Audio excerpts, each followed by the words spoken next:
আসসালামু আলাইকুম ওয়া রাহমাতুল্লাহি ওয়া বারাকাতুহু। নামাজের মধ্যে আমরা যেগুলো পড়ি সেগুলোর যদি অর্থ জানা থাকে তাহলে নামাজের মধ্যে একাগ্রতা বৃদ্ধি পায়, নামাজে মনোযোগী হওয়া যায়। তাই নামাজের মধ্যে যেগুলো আমরা আরবিতে পড়ি তার মানে, তার অর্থ জানা আমাদের জন্য খুবই প্রয়োজন।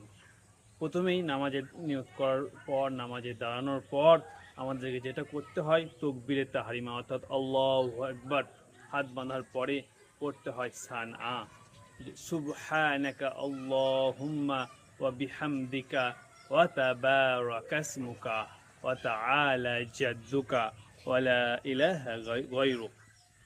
এর অর্থ হলো, হে আল্লাহ, আপনি পবিত্র, সমস্ত প্রশংসা আপনার জন্য, আপনার নাম পবিত্র এবং বরকতময়, আপনি মহান হতে মহান, আপনি একমাত্র উপাসনার যোগ্য।